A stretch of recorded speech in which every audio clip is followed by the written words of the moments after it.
Hello, on se retrouve pour une nouvelle vidéo avec un titre un peu putaclic, j'avouerai, de tout ce que j'aurais aimé savoir sur le triathlon avant de commencer le triathlon. En sachant que moi il y a 2 ans j'ai repris la musculation, ensuite quelques mois après j'ai repris la course à pied, j'ai commencé vraiment la course à pied, parce que je courais un peu avant, à des époques sombres, mais voilà. J'ai couru, j'ai fait 10 km semi-marathon et que du coup je me suis mis au vélo et que je nageais déjà avant, voilà. Donc je ne peux pas dire que j'étais zéro en natation, que j'étais zéro en course à pied, mais je peux dire que j'étais zéro en vélo et ça va être un des points dans cette vidéo, voilà. Mais c'est vrai que le triathlon prend de plus en plus d'essor et que on voit pas autant de vidéos que sur la course à pied. On voit beaucoup de vidéos sur des gens qui font des Ironman, qui font des triathlons, etc. Mais on parle très peu en soi de vraiment du sport entre guillemets, de qu'est-ce qu'il faut savoir, qu'est-ce qu'il faut faire, voilà. Donc on va en parler aujourd'hui. Voilà, et comme d'habitude je vais regarder là parce qu'il y a mon ordi avec mes notes, voilà.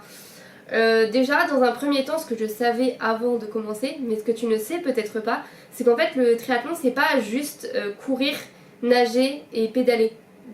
C'est pas le bon sens, mais tu m'as compris. En soi, oui, il faut savoir nager, oui, il faut savoir faire du vélo, oui, il faut savoir courir, mais il faut savoir enchaîner aussi. Voilà.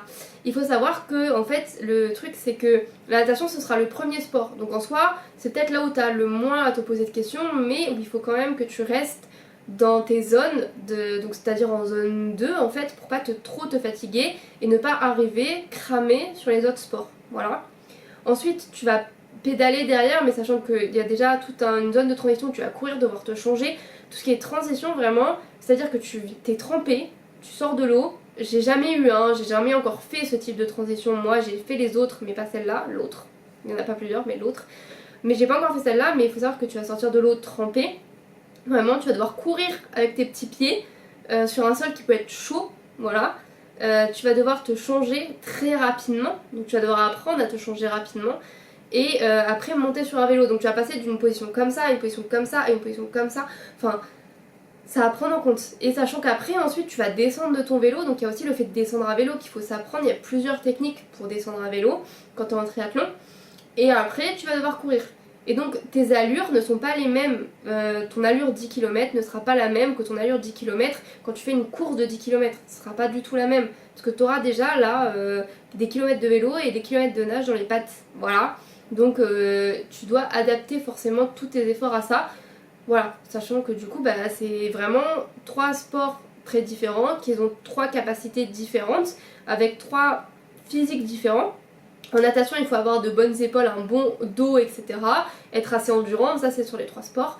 En vélo, il faudra plus avoir des bons mollets, des bonnes cuisses, voilà, surtout si ça monte. Et en course à pied, on sera aussi sur les mollets et sur les ischios. Enfin, voilà, c'est 3 sports qui sont assez différents.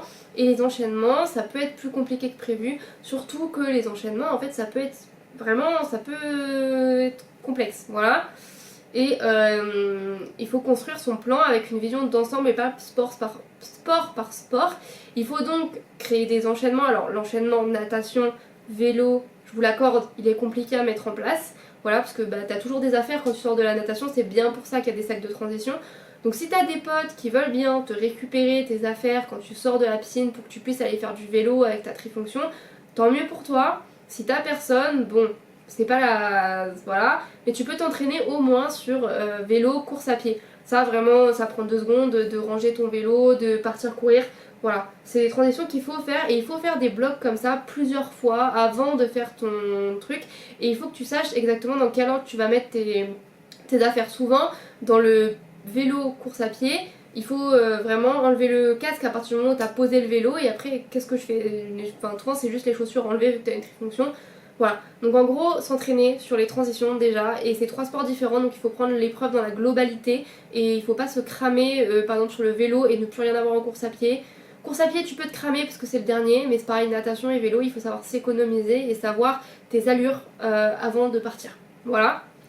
Ensuite, deuxièmement, la chose hyper importante c'est le coût du vélo. Alors en course à pied, certes, ça peut vite grimper en termes de prix avec les chaussures. Bon, en soi, 100-150 € la paire. Pour 100 balles, t'as une bonne paire quand même. voilà, ça peut passer.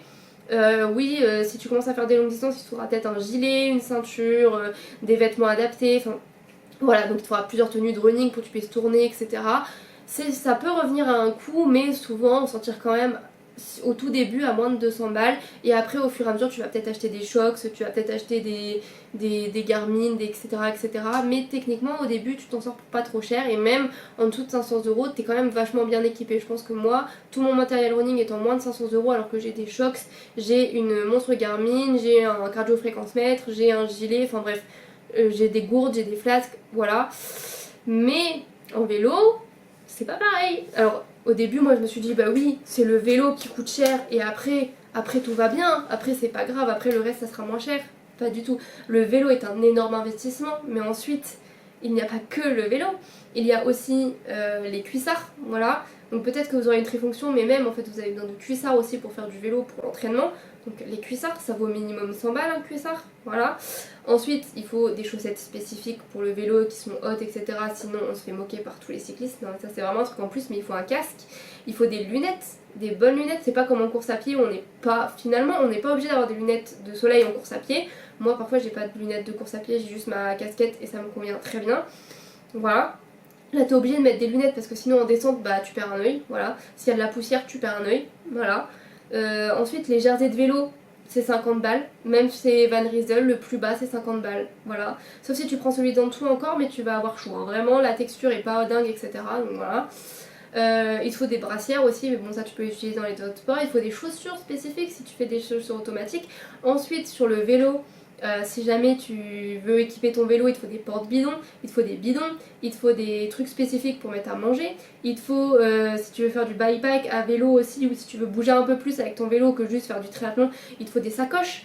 Ensuite, il faut des pédales spécifiques, il te faut un compteur GPS parce que tu vas vite voir que ton téléphone il fait pas le taf.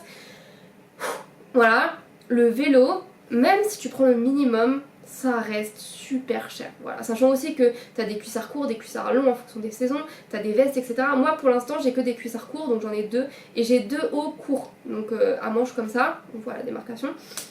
Et ça m'a déjà coûté, du coup, j'ai un cuissard qui vaut 100 balles, j'ai un cuissard Van Rysel qui vaut un peu moins cher. Voilà, je l'ai eu en promo, je sais plus combien je l'ai eu. Ensuite j'ai du coup mes deux jerseys, donc 50 € chacun. Voilà, c'est les mêmes, il y a juste la couleur qui change. 50 € chacun. Et en vêtements c'est déjà ça. Mais du coup j'ai pas en hiver là, quand il va commencer à faire plus froid, je vais devoir acheter d'autres matériels, donc des manches longues, des vestes. J'ai pas d'imperméable à vélo, j'ai pas de cuissard long, j'ai pas de chaussures, etc. Le vélo, vraiment, c'est un investissement de dingue, vraiment, voilà. Et n'hésitez pas à acheter d'occasion le vélo, vraiment. Cherchez s'il y a des trucs d'occasion, cherchez s'il y a des prix, cherchez s'il y a des trucs comme ça. Et en vélo aussi, ce qui peut... non, je pense que je dirai après ça. Je ferai un point après sur la nutrition. Voilà. Ensuite, on a aussi tout ce qui est eau libre, c'est-à-dire que nager, c'est pas... Nager en piscine, moi je suis je suis pas extrêmement forte, j'allais dire extrêmement forte, vraiment je me jette des fleurs, mais la natation ça reste mon point fort comparé à la course à pied et au vélo, ça c'est sûr et certain. Mais nager en eau libre c'est un autre délire. Nager en eau libre, il faut s'habituer, il faut savoir s'orienter, il peut y avoir du stress aussi parce que tu sais pas vraiment où t'es, il y a plus de culbute, il y a plus de mur, il faut aussi avoir une bouée pour pouvoir nager en eau libre, voilà. Il faut tester sa combi avant aussi, voilà, ce qui est aussi un coût, mais bon la combi ça reste moins cher que tout le vélo compris. Et donc vraiment c'est assez compliqué de nager en eau libre, enfin moi personnellement déjà j'ai pas le temps, il faut avoir un lac en fait, un lac, la mer, etc. Ça prend beaucoup plus de temps que d'aller nager en piscine, il n'y a pas forcément de douche sur place, tu peux pas te laver, enfin ce qui est bien avec la piscine c'est que quand tu y vas tu ressors t'es propre, voilà, en 1 h 30 tu peux aller à la piscine, nager, te laver et sortir. Enfin, moi je trouve que ça c'est hyper bien. Voilà. Alors que c'est pas pareil avec le vélo où t'es obligé d'en faire 2 heures et t'es obligé d'attendre 15 minutes avant de prendre ta douche parce que tu dégoulines encore. Enfin bref, voilà. Mais l'eau libre c'est pas du tout pareil. Alors s'il y a des clubs d'eau libre ou des choses comme ça peut être parfait. Mais en tout cas, moi pour l'instant je trouve que c'est vraiment pas du tout la même chose que nager en piscine. Et même s'il faut nager en piscine, il faut aussi s'entraîner en eau libre. Voilà. Ensuite, le triathlon, c'est une organisation, c'est un Tetris, voilà. Mais en fait, je pense que moi, ce qui est bien, c'est que j'avais une base de natation. Ensuite, quand j'ai repris la muscu, j'ai fait 3-4 entraînements semaine. Ensuite, j'ai rajouté une fois du running, 2 fois du running, 3 fois, jusqu'à 4 fois du running dans ma semaine. Ensuite, j'ai rajouté une séance de natation. Et ensuite, j'ai enlevé une séance de course à pied pour mettre mes 3 séances de vélo. Enfin, j'ai vraiment ajouté petit à petit. Donc, je suis passée de 3 entraînements à 4, 5, 6, 7, puis à 8. Puis, je suis repassée à 7 en enlevant une séance de running. Je suis passée à 8, 9, 10. Enfin, voilà, c'était au fur et à mesure. Et du coup, au fur et à mesure, bizarrement, on voit qu'il nous reste du temps dans la semaine. Mais si tu commences le triathlon et que tu veux faire tes 3 entraînements et tous tes entraînements, au début, tu vas être là en mode mais en fait, il est où mon temps libre? Je comprends pas, je vois pas où c'est. D'habitude, j'avais des soirées de libre. Voilà, bref. Voilà, donc en soi c'est toute une organisation, il faut gérer les plannings des piscines aussi, il faut gérer les plannings de quand le soleil se lève et quand le soleil se couche, s'il fait beau, s'il fait pas beau, pour le vélo et le running, surtout pour le vélo. Le running encore on peut courir quand il fait noir et quand il fait pas beau, mais le vélo c'est tout autre chose, on peut pas faire du vélo quand il fait noir, c'est hyper dangereux avec les gens, etc. On peut pas faire du vélo s'il y a une tempête, c'est pas possible, voilà. Donc c'est une logistique à prendre en compte. Et on peut pas non plus faire ce qu'on veut si on n'a pas de home trainer non plus, voilà. Donc bon, c'est vraiment une stratégie et on peut pas faire 2 fois de la VMA, on peut pas faire une grosse séance vélo avec une grosse séance course à pied, on peut pas faire une séance haut du corps avec une séance natation dans la même journée. C'est un Tetris, voilà. Ensuite, on a le mythe du triathlète qui est hyper équipé, qui a un corps parfait, qui a une routine parfaite. Souvent c'est faux, hein, vraiment. La routine parfaite n'existe pas, c'est celle que tu as qui est bien. Des fois j'enchaîne des entraînements, je devrais pas, mais je peux pas faire autrement parce que la piscine elle est ouverte de telle heure à telle heure, je suis en télétravail le matin, l'après-midi j'ai des réunions, etc. Je peux rien changer. Donc je suis obligée de laisser comme c'est. Voilà. Le corps qu'on a, on l'a et c'est très bien comme ça, c'est un corps qui fait du sport, c'est des sports d'endurance. Il n'y a pas besoin d'être hyper bodybuildé, etc. machin pour faire du triathlon. Et on voit des gens qui sont vraiment des corps parfaits sur les réseaux. Je vous assure que j'ai été bénévole sur l'Ironman de Nice. J'ai vu tout type de personnes le faire, j'ai vu tout type de corps. Il y avait des grands, il y avait des petits, il y avait des gens avec plus de poids, des gens hyper fins, il y avait des gens musclés, il y avait des gens pas du tout musclés. Il y avait de tout. Donc vraiment c'est un sport qui peut convenir à tout le monde et surtout il faut juste avoir un corps en bonne santé. Et un corps en bonne santé n'est pas le même chez tout le monde. Voilà.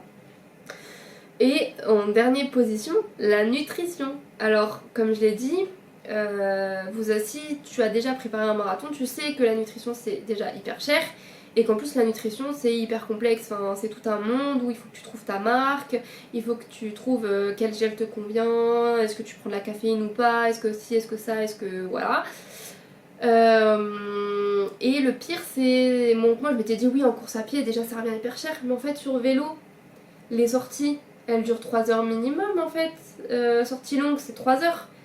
Sortie longue en course à pied c'est 2 heures. Une sortie longue en vélo c'est minimum 3 heures. Tu peux aller jusqu'à 6 heures. Sauf que pendant 6 heures il faut en bouffer du sucre, il faut bouffer des gels, il faut bouffer des bananes, il faut bouffer tout ce que tu veux. Voilà, tout ce qui rentre dans ton truc. Sauf que du coup en fait ça revient à un coût qui est encore plus cher que ce que tu fais d'habitude. Parce que d'habitude en course à pied, bon t'as tes 2 flasques, t'as... Si c'est 2-3 heures, t'as 4 gels, 5 gels, allez, enfin 5 trucs à manger. En vélo, 3 heures, bah t'en as 4, 5. Voilà, et encore 3 heures, c'est gentil, hein. Ça peut être plus. Enfin bref, voilà. Donc la nutrition sur vélo, voilà. En plus, du coup, il te faut 2 portes-bidons minimum si tu commences à faire des sorties longues parce que bah il faut boire en fait, voilà. Et c'est encore plus compliqué de réfléchir. Enfin, en course à pied, t'es là, tu checkes ta montre, tu fais ah, il est 15, ok, je vais manger, etc. Mais le vélo en fait ça devient comme le trail parce que t'as des montées, t'as des descentes, t'as des machins, donc tu te dis ah oui mais en fait je devrais manger en plein dans la montée, sauf qu'en fait dans la montée je peux difficilement moins lâcher ma main, donc en fait je vais peut-être manger avant, donc en fait ceci, donc en fait cela. Voilà. C'est ça. Voilà, donc et la nutrition vraiment ça devient un enfer. Ensuite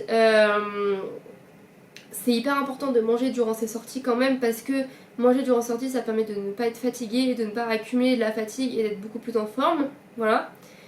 Et il faut faire hyper attention à... il faut pas sous-estimer en fait ce qu'on doit manger Voilà, oui on mange plus quand on fait du triathlon, c'est des sports d'endurance, on fait des sorties de vélo qui durent 2, 3, 4 heures, on fait des sorties course à pied qui durent 30 minutes, 1 heure et demie, parfois plus même, on fait de la natation qui dure 45 minutes, oui on mange plus que les autres, c'est normal, voilà, il faut pas culpabiliser, il faut pas, voilà, c'est normal. Il faut faire attention aussi à ses protéines pour pouvoir construire du muscle, surtout à vélo, tout a son rôle, les lipides aussi, enfin bref, il faut manger correctement en mangeant en grande quantité, voilà. Et dernier truc, c'est que oui, tu vas toujours avoir faim. Quand j'ai préparé mon marathon, si tu suivais mes vlogs, tu sais que je disais en fait, je me couche le soir et j'ai faim. Le triathlon, c'est un autre niveau. C'est-à-dire que oui, des fois, le soir, je me couche et je sais pas, genre 30 minutes après m'être couché, donc je sais pas, genre 2 heures après le repas, je vais être là en mode j'ai peut-être un peu faim là. Voilà. Mais c'est aussi de façon random dans la journée. Comme on s'entraîne parfois tôt le matin, parfois tard le soir, parfois voilà. Tu te réveilles comme ça et t'es là en mode. Enfin, je sais pas, genre t'es au boulot, il est 16 h, c'est l'heure du goûter, mais t'as une fonce dalle. Genre vraiment, tu pourrais manger un plat entier. Et t'es là avec ton fruit parce que t'es au boulot, donc t'as ramené un fruit et des amandes. T'es là en mode, mais j'ai faim là. Je vais manger ça, j'ai super faim. C'est vraiment. Ou alors. Vraiment à 10 h tu te tapes une fonce dalle de fou alors que il n'y a rien, t'as déjeuné, t'as bien déjeuné, tu vas déjeuner, enfin t'as bien petit déjeuner, tu vas déjeuner, enfin tout va bien. Mais t'es là en mode bon, j'ai peut-être un peu la dalle. Voilà, bref. Vraiment ma vie c'est ça, avoir tout le temps faim maintenant. J'ai tout le temps faim, j'ai tout le temps la dalle, j'essaie de me faire des plats mais je sais que je vais avoir faim. Le pire c'est vraiment l'après-midi au taf. Même quand il est 16 h, je mange et je suis capable de rentrer chez moi à 18 h et d'être là en mode mais j'ai la dalle. Et de sortir des paquets de machins, de trucs en mode j'ai trop faim, j'ai beaucoup trop faim. Alors que à 4 h j'ai mangé des fruits, j'ai mangé un pudding de kia, j'ai mangé je sais pas quoi. Mais je reste ça va, j'ai toujours faim. Voilà. Je pense que c'est ce que j'aurais aimé pour savoir avant de faire le triathlon. Que le vélo ça allait me coûter cher, que j'allais continuer d'avoir toujours faim, que c'était un Tetris. Et qu'en fait c'est pas 3 sports différents, c'est un seul sport, du coup il faut vraiment le mixer. Voilà. J'espère que cette vidéo t'aura plu et qu'elle pourra t'aider si tu es dans ta pratique du triathlon. Et moi je te dis à la semaine prochaine pour une autre vidéo. Salut!